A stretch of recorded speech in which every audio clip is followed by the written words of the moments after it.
We'll discuss about the introduction to natural language processing. मेरा नाम है Deepak Rai and I have more than 10 years of experience in working with various MNCs like SCL Wipro and Capgemini.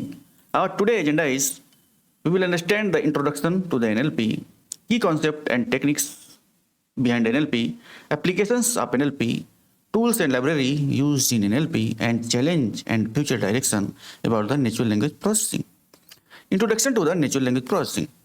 So, natural language processing is the field of AI focused on interaction between computer and human through natural language. So, this is important point between computer and human through natural language.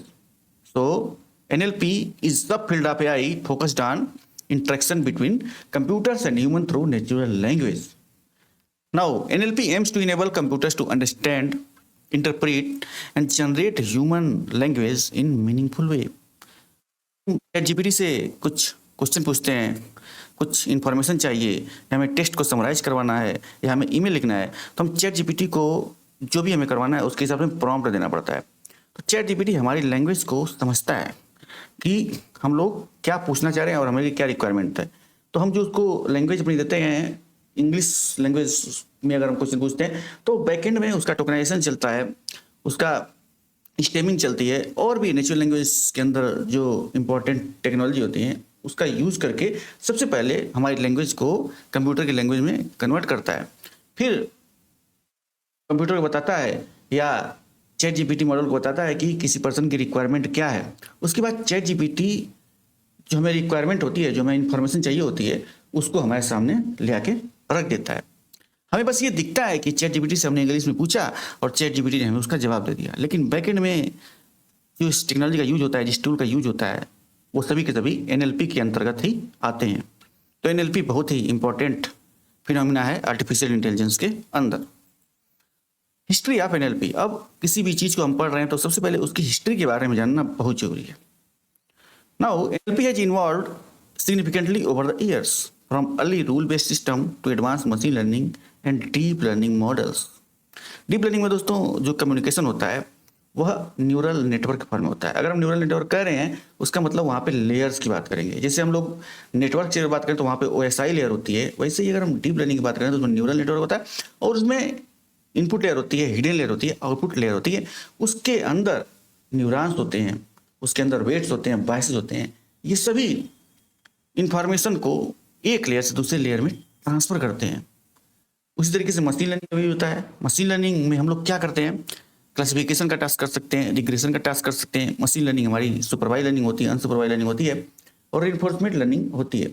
अब जो supervise learning होगी उसमें हमारा जो data होगा वो labelled के साथ होगा, और जो अनसुपरवाइज लर्निंग होगी उसमें डेटा हमारा लेबल के साथ नहीं होगा. तो ये सभी कॉन्सेप्ट हमें एनएलपी के अंदर यूज करना पड़ता है. के अंदर सिक्वेंशियल डेटा का भी कंसेप्ट आता है, आरएनएन का यूज करते हैं, एलएसटीएम का यूज कर सकते हैं, जीआरयू का यूज कर सकते हैं. तो मान लीजिए अगर हमने चैट जीपीटी से कुछ क्वेश्चन पूछा कि please about the all the prime minister of India, chat GPT हमें सही इंडियन प्राइम मिनिस्टर की डिटेल्स को ला करके दे देगा. फिर कुछ देर बाद मैं पूछूं कि please provide the details of third prime minister of India. उसके बाद चैट जीपीटी कहेगा कि third prime minister of India के बारे में पहले खोजेगा कि जो मैंने आंसर दिया था उससे रिलेट करके ही वो आपको आगे आंसर प्रोवाइड करेगा. तो जो सिक्वेंशियल डेटा के बीच में जो सिंकिंग है, जो कम्युनिकेशन है, वह डीप लर्निंग के थ्रू ही आती है. RNN, LSTM and GRU concept का यूज करके बेस्ड ऑन द रिक्वायरमेंट.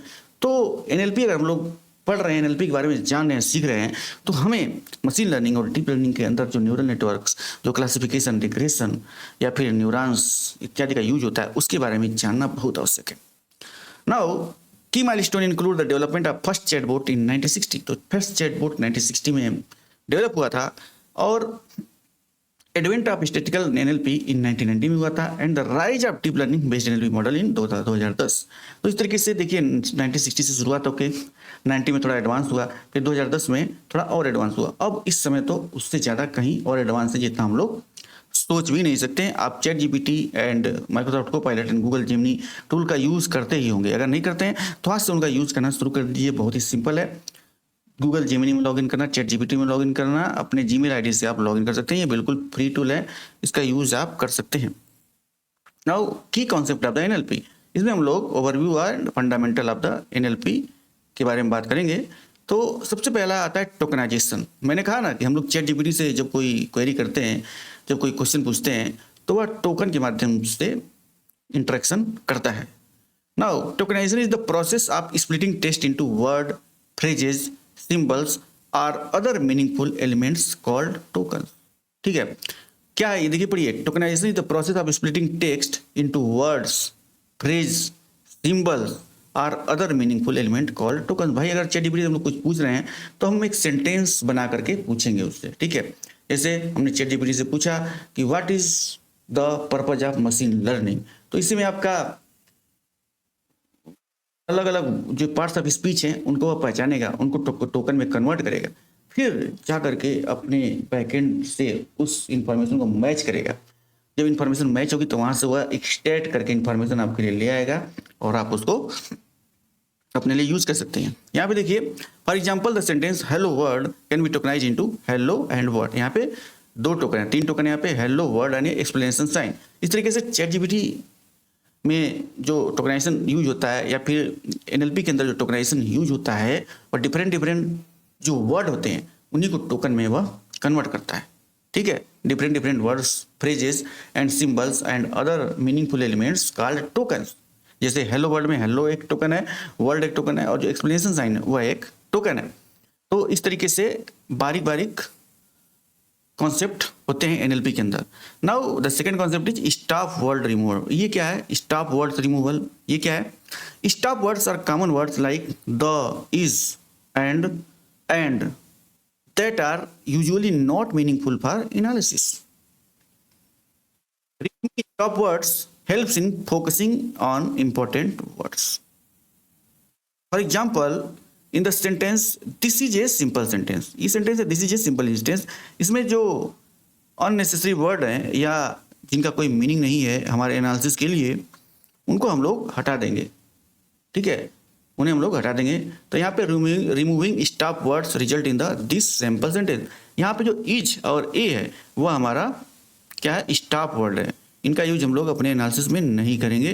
तो यहाँ पे स्टॉप वर्ड को रिमूव करने के बाद जो हमारे पास जो शेष बचा वो आया दिस सैम्पल एंड सेंटेंस।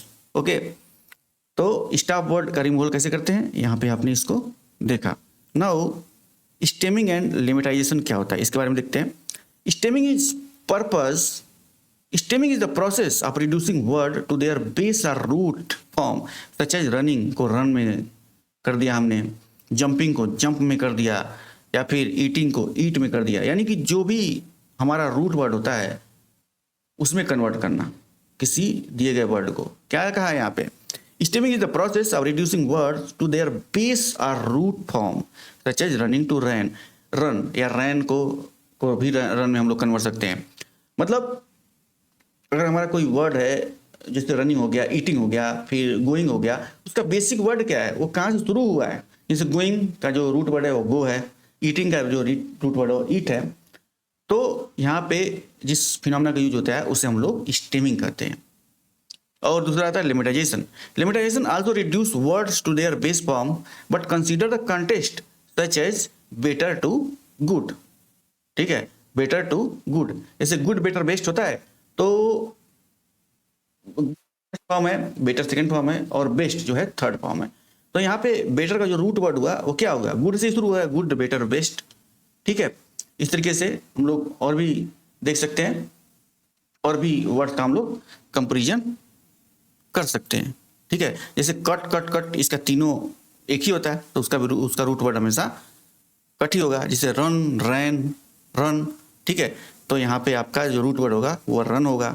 ठीक है, जैसे टेक, टू, टेकन, तो इसका जो लिमिटाइजेशन करने के बाद जो हमारे पास डेटा आएगा वो होगा टेक, क्योंकि टेक फर्स्ट फॉर्म होता है, टुक सेकंड फॉर्म होता है और टेकन थर्ड फॉर्म होता है। तो जिसका जो फर्स्ट वर्ड होगा वो टेक होगा। ठीक है, तो इस तरीके से स्टेमिंग जो हमारा ओरिजिनेटिंग वर्ड होता है उसमें कन्वर्ट करना, ये स्टेमिंग कहलाता है। और lemmatization also reduce the words to their base form but consider the context such as better to good. Context को समझते हुए हमें रूट वर्ड में चेंज करना, ये लिमिटाइजेशन कहलाता है। ठीक है, पार्ट्स ऑफ स्पीच टैगिंग क्या होती है? Parts of speech tagging identify the grammatical parts of speech in sentence. ठीक है, हम कोई सेंटेंस लिखते हैं, जैसे I am going to play the cricket, इसमें नाउन क्या है, प्रोनाउन क्या है, ऑक्सिलरी वर्ड क्या है, ठीक है, एडजेक्टिव क्या है, इन सभी को अलग अलग टैग करना किसके अंतर्गत आता है? पार्ट्स ऑफ स्पीच टैगिंग के अंतर्गत आता है। अब एग्जाम्पल के लिए, the cat sat on the mat, the cat sat on the mat, इसमें कौन कौन से वर्ड की मीनिंग क्या क्या है और वो क्या क्या कहलाते हैं हमारे ग्रामर के अंदर, पार्ट ऑफ स्पीच के अंदर, उसका हम लोग डिस्कस कर रहे हैं। द इज ए डिटरमाइनर, ठीक है, the is a determiner, cat is a noun, sat is a verb, on is a preposition and mat is a noun. तो इस तरीके से किसी दिए गए सेंटेंस में से different different part of speech को टैग करना, ये हमारा पार्ट ऑफ स्पीच टैगिंग के अंतर्गत आता है। ये बहुत ही इंपॉर्टेंट कॉन्सेप्ट होता है एनएलपी के अंदर। नाउ नेम्ड एंटिटी रिकॉग्निशन, ये क्या होता है, इसके बारे में बात करते हैं। नेम्ड एंटिटी रिकॉग्निशन या NER identify and classifies entities like names, dates and location in the text. समझ में आया? नेम एंटिटी रिकॉग्निशन या NER identifies and classifies entities like names, dates and location in text. Text में name क्या है, location क्या है, dates क्या है, इसको आइडेंटिफाई करने के लिए हम लोग एनईआर कॉन्सेप्ट का यूज करते हैं इन एनएलपी। एग्जाम्पल के लिए, जैसे हमारे पास कोई सेंटेंस दिया हुआ है, John Doe work at Microsoft in Seattle. इसमें से जॉन डो तो एक पर्सन है, माइक्रोसॉफ्ट ऑर्गेनाइजेशन है एंड सियाटेल एक लोकेशन है। तो किसी दिए गए सेंटेंस में से नेम, डेट और लोकेशन को एक्सट्रैक्ट करना एनईआर के अंतर्गत आता है। यही एनईआर का काम होता है। अगला आता है sentiment analysis. Sentiment analysis determine the sentiment are emotion expressed in text. किसी टेक्स्ट के अंदर क्या भाव छुपा हुआ है, सेंटिमेंट क्या छुपा हुआ है, उसको डिटरमाइन करने के लिए हम लोग सेंटिमेंट एनालिसिस का प्रयोग करते हैं। सच एज पॉजिटिव सेंटिमेंट हो सकता है, नेगेटिव सेंटिमेंट हो सकता है, या न्यूट्रल सेंटिमेंट हो सकता है। एग्जाम्पल के लिए, आई लव दिस प्रोडक्ट, ये क्या है? इसे पॉजिटिव सेंटिमेंट के अंतर्गत आएगा। कोई भी सुनेगा कि आई लव दिस प्रोडक्ट, ये क्या है? पॉजिटिव इसका फीडबैक दे रहा है, ठीक है। कोई कहेगा आई हेट दिस प्रोडक्ट, इसका मतलब ये निगेटिव फीडबैक दे रहा है। तो किसी सेंटेंस के अंदर के भाव को समझना, उसके सेंटिमेंट को समझना, इस सेंटिमेंट एनालिसिस के अंतर्गत आता है। और ये सभी के सभी काम एनएलपी के अंदर किए जाते हैं। अब मशीन ट्रांसलेशन, ये क्या है? Machine translation translate text from one language to other. जैसे कि हेलो हाउ आर यू, ये एक इंग्लिश का वर्ड है, इसको आप स्पेनिश में अगर कन्वर्ट करेंगे तो होला कॉमो स्टास, ये इसको ट्रांसलेट करेगा। तो ये आता है मशीन ट्रांसलेशन के अंदर। एक लैंग्वेज को दूसरे लैंग्वेज में ट्रांसलेट करना मशीन ट्रांसलेशन के अंतर्गत आता है। अब टेक्स्ट समराइजेशन, ठीक है। टेक्स्ट समराइजेशन के अंतर्गत हमारा कोई लार्ज बॉडी ऑफ टेक्स्ट दिया हुआ है, उसको समराइज करना, उसको 10 बुलेट पॉइंट में चेंज करना, उसको 5 बुलेट पॉइंट में चेंज करना, उसको किसी लिमिटेड नंबर ऑफ वर्ड्स के अंदर समराइज करना, ये क्या आता है? समराइजेशन के अंतर्गत ही आता है। अब आता है speech recognition. Speech recognition converts spoken language into text. For example, recognising the spoken word hello world as a text, ठीक है। क्या है? Speech recognition convert spoken language को अगर हमें टेक्स्ट में कन्वर्ट करना हो तो वहाँ पे स्पीच रिकॉग्निशन का काम आता है। अब आता है chatbot and conversational AI. Chatbot and conversational AI system engage in human like dialogue. Example के लिए, वर्चुअल असिस्टेंट लाइक सीरी और एलेक्सा, ये क्या है? चैटबॉट्स एंड कन्वर्सेशनल एआई हैं, इनका हम लोग यूज करते हैं ह्यूमन लाइक डायलॉग को प्रोड्यूस करने के लिए। अब एनएलपी के कुछ एप्लीकेशन है और कहाँ कहाँ पे उनका एप्लीकेशन यूज किया जाता है उसके बारे में बात करेंगे। NLP has various real world application including health care, finance and customer service. अब एनएलपी एंड हेल्थ केयर में क्या योगदान है एनएलपी का, उसके बारे में देखते हैं। NLP is used in health care for task like medical record analysis, disease prediction and patient interaction. तो एनएलपी का यूज कहाँ पे होता है? Medical record analysis, disease prediction and patient interaction. Example के लिए, extracting relevant information from patient record, ठीक है। दिए गए रिकॉर्ड्स में से किसी भी पर्टिकुलर पेशेंट के बारे में, उसके रिकॉर्ड के बारे में अगर हमें डेटा एनालिसिस करना है, उसकी डिटेल निकालती हैं, तो वहाँ पे हम लोग NLP यानी नेचुरल लैंग्वेज प्रोसेसिंग का यूज कर सकते हैं। ठीक है, जैसे हम लोग चैट जीपीटी को अपने गूगल शीट से इंटीग्रेट कर सकते हैं, चैट जीपीटी को अपने एक्सेल शीट से इंटीग्रेट कर सकते हैं। ठीक है, तो हमारे पेशेंट का डेटा अगर गूगल शीट में, एक्सेल शीट में है और वहाँ पे हमने चैट जीपीटी इंटीग्रेट किया हुआ है, तो हम चैट जीपीटी से अगर क्वेश्चन पूछेंगे कि please let me know the details about patient ABC, तो ये हमने क्या किया, हमने चैट जीपीटी यानी लार्ज लैंग्वेज मॉडल को अपने लैंग्वेज में एक क्वेश्चन पूछा। ठीक है, अब हमारे पूछे गए क्वेश्चन को चैट जीपीटी टोकनाइज करेगा, उसको सेंटिमेंट एनालिसिस करेगा। ठीक है, उसका पार्ट्स ऑफ स्पीच में टैगिंग करेगा। उसके बाद जो भी उसके पास डेटा है पेशेंट के रिकॉर्ड का, उस डेटा के पास जाएगा और हमने पूछा what is the detail of patient ABC, वह ABC वाले पेशेंट के डेटा के पास जाएगा, वहाँ से इंफॉर्मेशन एक्सट्रैक्ट करके हमारे सामने वह रख देगा। तो इस तरीके से नेचुरल लैंग्वेज प्रोसेसिंग का यूज हम लोग हेल्थ केयर में कर सकते हैं, और भी बहुत सारे एप्लीकेशन हो सकते हैं इसके। ये तो मैंने सिर्फ एक एग्जाम्पल बताया कि NLP का यूज हेल्थ केयर में कैसे हो सकता है। सेम वे फाइनेंस में भी हो सकता है। NLP is applied in finance for sentiment analysis, for market news, fraud detection and customer service. जहाँ जहाँ पे भी टेक्स्ट का हम लोग यूज करते हैं, वहाँ पे हम लोग NLP के कॉन्सेप्ट का यूज करते हैं। जैसे फ्रॉड डिटेक्शन में क्या हुआ, सेंटिमेंट एनालिसिस का काम हो गया। ठीक है, कस्टमर सर्विस के अंदर भी कस्टमर सर्विस खराब है, कस्टमर सर्विस अच्छी है, इसके में भी हम लोग सेंटिमेंट एनालिसिस का यूज किया। मतलब हम लोगों ने क्या किया, हम लोगों ने NLP के कॉन्सेप्ट का यूज किया। एग्जाम्पल के लिए, analysing social media sentiment to predict stock market trends. ठीक है, हम लोग कोई भी अगर प्रोडक्ट खरीदते हैं तो सबसे पहले उसका रिव्यू देखते हैं, उसके बाद कस्टमर का जो भी फीडबैक है उसको देखते हैं।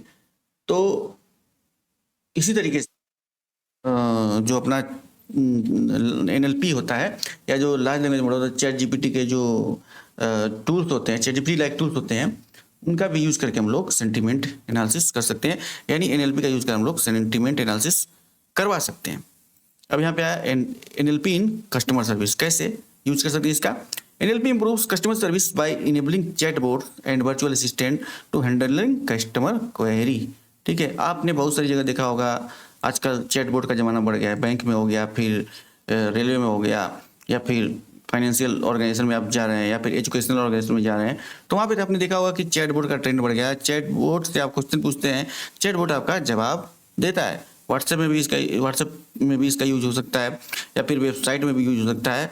तो ये कस्टमर सर्विस के लिए काफ़ी हेल्पफुल साबित हो रहा है। For example, chatbot can answer frequently asked question. Now NLP tools and library. NLP की टूल्स और लाइब्रेरी कौन कौन से हैं, जैसे NLTK हो गया, या स्पेसी हो गया, एंड हगिंग फेस हो गया, इसके बारे में हम लोग बात करते हैं। तो ओवरव्यू ऑफ NLTK।